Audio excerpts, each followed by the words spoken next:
Welcome. I'm Laura Atherton, owner of Efficient Property Assistance and Your Certain Real Estate. My husband and I have been investing in real estate for over 10 years, focusing in Calgary, Alberta. And certainly we have learned a lot over those past 10 years or more. Lots of opportunities, things that worked and many things that didn't work. And so I'd like to take an opportunity to share some of our information and feedback, how we've learned, and opportunity hopefully for you to learn from some of our mistakes. So today my topic is on assuming tenants. And so that might be something that you may have thought of and considered in regards to purchasing real estate, or it might be something you haven't even considered yet. I'm going to open up our PowerPoint for the day and we'll walk through the process and hopefully you'll be able to learn something from this. So assuming tenants, to assume or not to assume. Well, my stepfather always said, assuming makes an ass of you and me. Haha, I know we've all heard that one before. So definitely when we think about assumptions in real estate, the definition of that piece, I actually don't want you to do. So when we think about that, I would want to make sure that you're focusing on your due diligence, that we're not making any assumptions in anything that we're doing. So in assuming tenants, that's going to be a different definition than our regular assumptions that you would make, because we don't want to be making those mistakes. And hopefully that's what I'll be able to share a lot during our brief time today on how if you're going to assume tenants or not. So what's the answer? Should you assume tenants or not? Well, it depends. And I think that you'll see that if you do a few other of my webinars or coaching, honestly, it's not going to be cut and dry. There's a different situation for each plan. There's a different situation for each property. And so as we look at that type of thing, I'd like to talk about different types of properties. So, what type of real estate are you interested in? What are you looking at buying? We'll talk a lot about what your plan is. So the type of property, if you're buying an apartment complex, if you're buying a single family home to live in, anything else that you might be buying. So what would the answer be in regards to assuming? So if you're buying an apartment complex, then yes. I mean, I don't even think that there's an opportunity to do a complete vacant possession necessarily on an apartment complex. It's fairly standard in multifamily that you're going to assume tenants. And so we'll have an opportunity to talk about what would that look like? What are the processes in assuming tenants?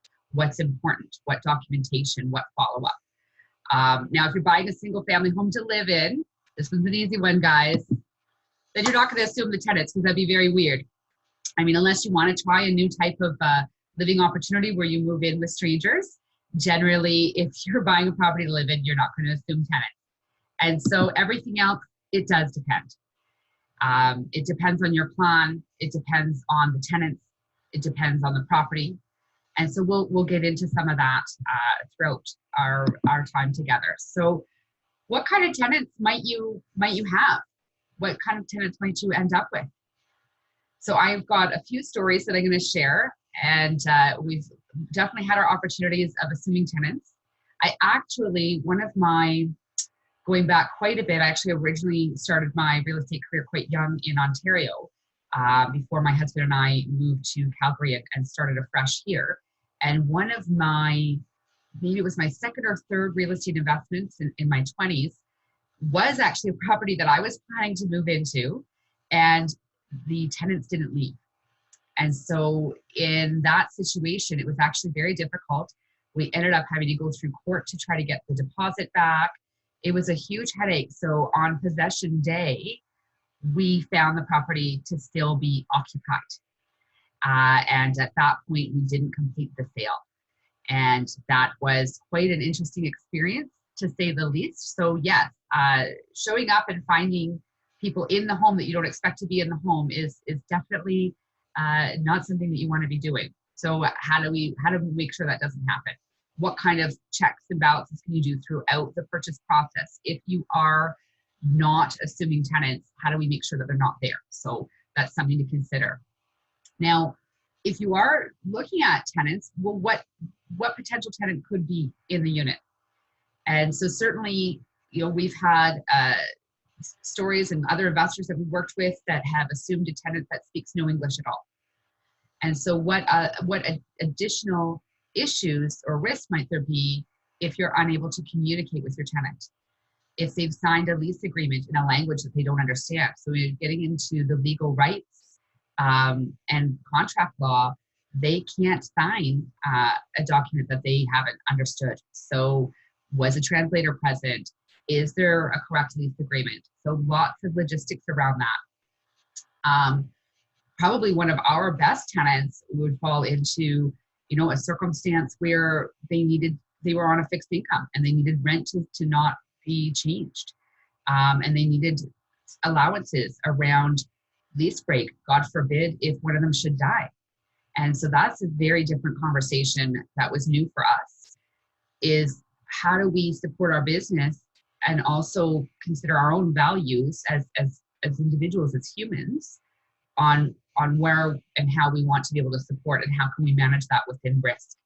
And so in that circumstance, we did look at different things on a reduced security deposit and on not implying our same regular lease break that we generally have, being understanding of the circumstance that could occur with this aging tenants. What's your tenant profile? The tenant has pets and you're allergic to pets, or you're deathly afraid of pets? Is it family friendly or not family friendly?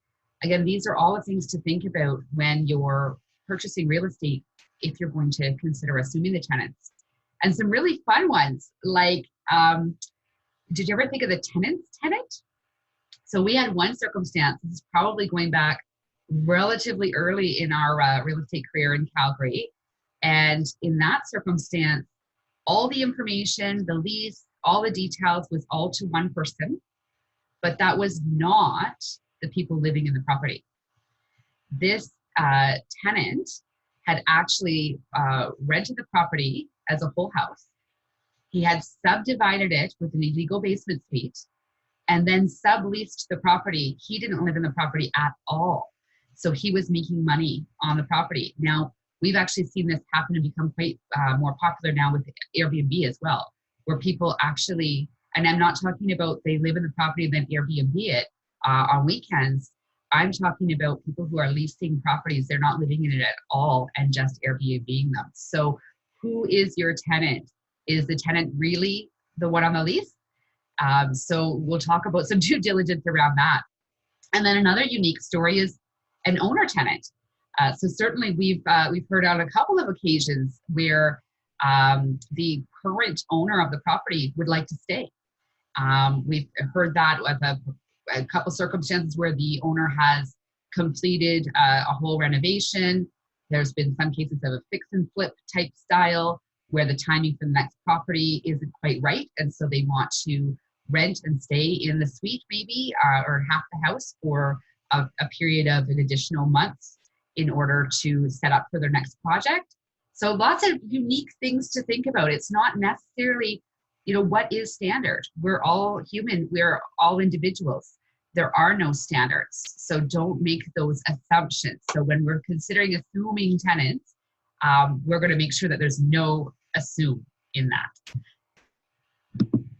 And so really what it falls down to is, what is your real estate business? What are the goals that you're looking for in this purchase? So what type of real estate investor are you?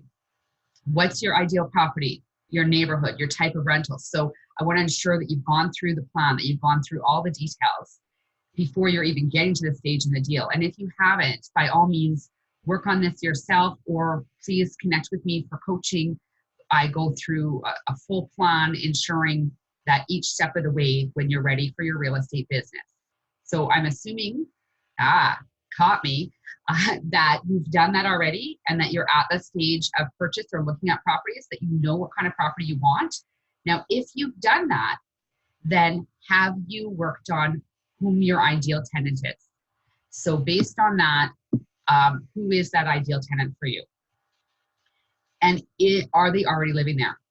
So that's key. What's the property? What's your plan? What's your values? Because they're going to come in. Business or not, values will come into this. Who's managing the property? Are you self-managing? Is it a property manager? Are you wanting to buy something turnkey and literally turnkey to the point that it's already tenanted? And what are your safeties around that, if it has a tenant or not? What are your perceptions? Do you perceive that to be higher or lower risk? Because it can be both. So who's living in the property and do they fit your standard? Because I think when we do get into assuming is the fact that we sometimes forget our plans and our standards and just go with what's there. So because somebody may be in the property, that doesn't mean it's the right person for you. And so making sure that this work is really spent the time on ahead of time on who is the tenant that you want in the home, what's the culture in the home, what are the expectations, what do they want? Are you buying the right home for your ideal tenant? Because I've seen that as well. So based on the property that you're interested in or the budget that you've set for yourself or the neighborhood that you're looking at, does your ideal tenant want to live there? Do you need to make changes or renovations to the home first? So this is, getting a little bit further into the business of real estate side of things, and certainly I'll have a lot more training and webinars on that. And as I said, reach out to me for coaching. That being said, it needed to be touched based on, because when you're making that decision to assume or not, you need to know if it's the right person in the unit. So how are we going to figure that out? Okay, so a few things in the deal, and getting into some of the weeds of purchase contracts that I just want to touch on. So while we're looking at that process, what do you know about the tenants? So we'll get into types of leases. If tenants are on a periodic lease or a fixed term lease. These are all things that I consider, quite frankly, before I even look at a property, if it's tenanted. I want to know if they're on a periodic or a fixed term lease. Why does that matter to me? Well, if they're on a periodic lease, then the seller must give the notice, 90 days notice to the tenant, because I can't. So I want you to be really aware of that. So for me, when considering a property with tenants on a periodic lease, my risk, and I get into a little bit of the weeds around lease agreements, but my risk is that I don't want a tenant on a periodic lease. That means that essentially I can't end that term without having a good reason. So you might think, well, why would you ever want to end a term? Well, there'll be a whole nother session on that. I call them PIAs, pain in the ass tenants, where they may be paying the rent, but driving you nuts. And so there's many reasons that may not be evictable. And it's worth review. I want to work with people. We have excellent tenants. I have excellent relationships, but there's the odd one sometimes that just doesn't fit. Maybe they're causing issues with your other tenants in the home, constantly calling with complaints and problems. Whatever the case may be, sometimes things just don't fit. And with that, with a periodic tenancy, you cannot do anything about it.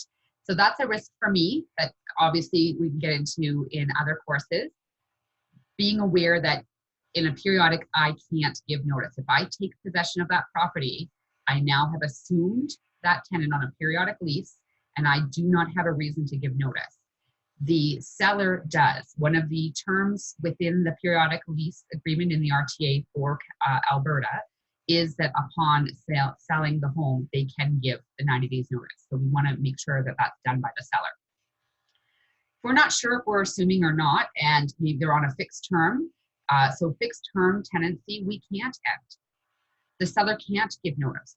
That tenant is in a fixed term. You are going to be assuming that tenant if you're going to take possession of the property prior to their end date of their lease. So be aware of the rules. So there's choice, and then there's also the rules under the Residential Tenancies Act. So you want to see all of that information.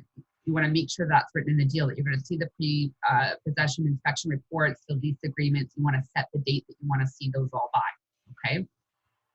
You want to ensure that it's noted in the deal that the seller is going to transfer the security deposits. So all of those things need to be written in. Believe you me, you assume that it's going to just happen. Don't. Let's make sure that that's all documented. And the most curious one that I use all the time is the sellers allowing the buyer full access to the property so many times before possession. Now, I have had this written on average at 3 times access to the property. I've actually had it written up as high as 5 times access to the property. If the tenants are being given notice, I might want to utilize those times for rental applicant showings. I very regularly will purchase a property and have it rented before I take possession. That's one of my skills, as well as what other things need to be done. Inspections, measurements, quotes. Have you ever been into a property and then afterwards you're like, oh, did I have a dishwasher? I wonder if this will fit. So I'm not going to wonder. We're going to get back in. And that's quite standard in real estate, obviously with 24 hours notice, given proper notice. So that's just some information a little bit deeper into the deal and some things to think about. And planning and diligence. So getting caught up in the excitement. I have certainly had this happen before. I love real estate. I love property. I love people. So I can easily go into a property and get excited about it. I can visualize myself there. I can visualize the family that's going to move in. There's a property currently my husband and I were just looking at last week, and it's perfect, but absolutely in the wrong neighborhood. If I just take that house and just move it into a different neighborhood, it's perfect. And so it was really difficult to not get caught up in the, oh, we can make it work, right? As soon as you start thinking, we can make it work, my husband and I have a motto, if that comes up at all, it's a no. It's an outright no, because you're forcing something and there's going to be difficulty. And there's real strong potential of regret. So we always ask ourselves in every circumstance, is this bringing us closer or further from our goals? So make sure that your goals are strongly outlined. Why are you purchasing this real estate? Not just to get into the game, someone said to me once, not just because real estate's a good idea, not just because it's going to make you money. I've got another webinar on your why. And so certainly I would suggest, if you haven't watched that one yet, please do that first before anything else. Really deeply get into your why before you're jumping in. So with your due diligence here, I've seen lots of people, especially with condo purchases, you get these massive documents, right, of all the condo bylaws and documents and information. We ask for all that information in the deal, and then do we read it? Probably not. Now, hopefully with a great lawyer, we get the lawyer to read it, but still, I want you to read it. I want you to get all the documentation. I want you to read it. I want you to read the 6-page or 8-page lease agreement thoroughly and with comprehension, not skimming it. I want you to read it and understand. I want you to consider issues and circumstances against that lease agreement. Okay, what if something were to happen? What if the tenant was to break their lease? You know, what circumstance could happen? I want you to ask lots of questions. Sometimes we don't ask questions. We feel insecure or vulnerable that, oh, we should know this. No, there's no should know this.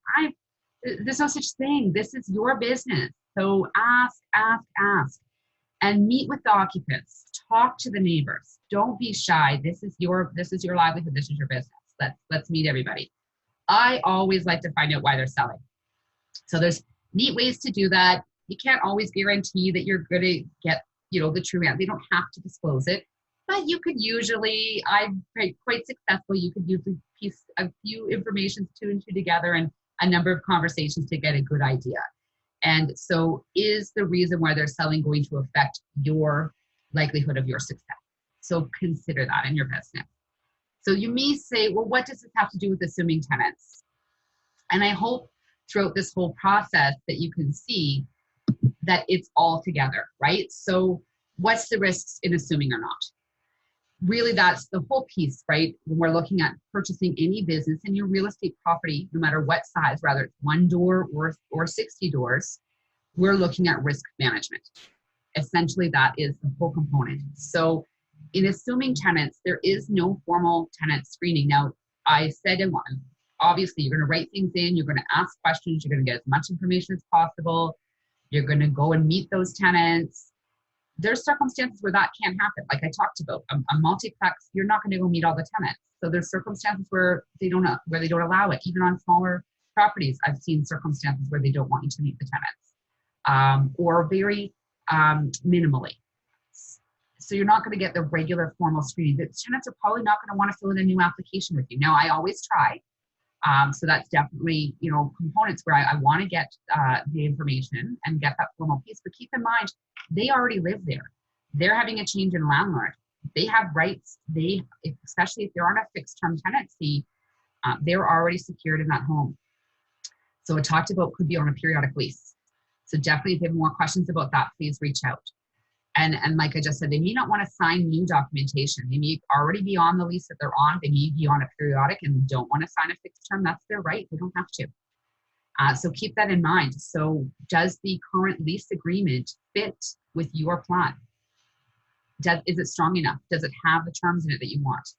Does the timing work out? If they're on a fixed term for another 3 months, then after that, you can decide to keep them or not and get them on your documentation at that point. So the risk is, are they on a lease for another 9 months or another 3 months? So all of it, that's where the it depends comes in.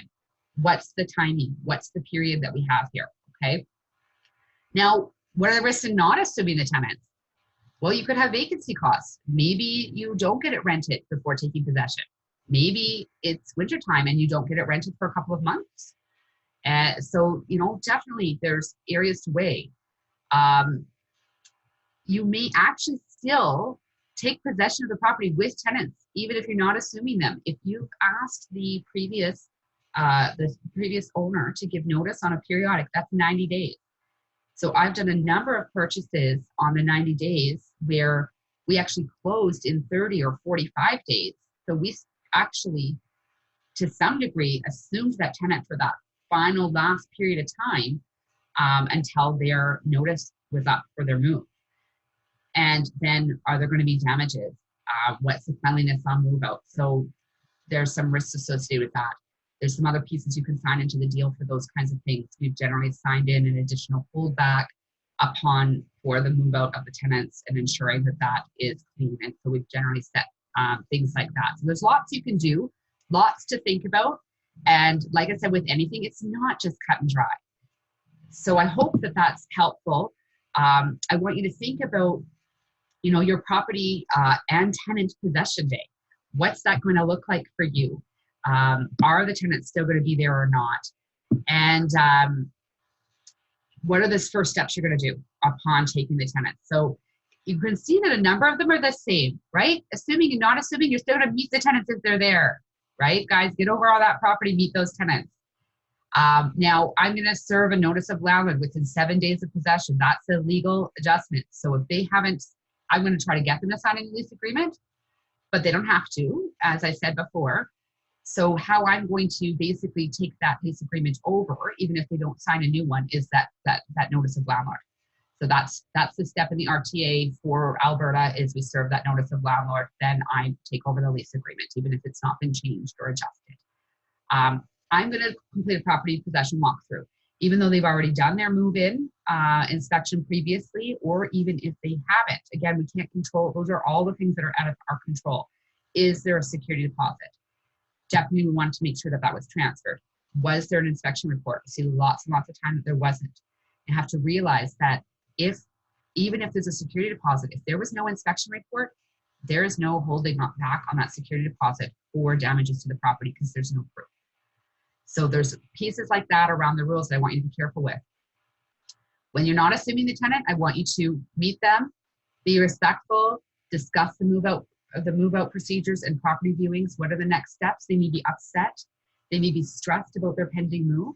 Those are all things to discuss with them. Be respectful, schedule a final move out inspection, complete their final move out statement of account. You can move them through the process respectfully, even if they're upset generally. So those are just some tips and tricks. I hope that helped you a bit today, and even if it opened up more questions, because I believe that's our biggest step in everything that we're doing, is until we've got all of our questions answered. I never have all my questions answered. I'm great to work with, but other than that, I do probably talk a bit too much. I get excited about these things, and I would really love to help. So please be open. That's my email there, and contact me for any aha moments, realizations, any thoughts you'd like to share. I'd love to hear from you and your feedback. I noticed actually that I've got 2 R's in my email address, so that's not correct. It is laura@yourcertain.com with just 1 R. And I will fix that, but I hope to hear from you. And if you need any help or coaching strategies, that's what I do. Thanks so much. And it was great to have you all with me today.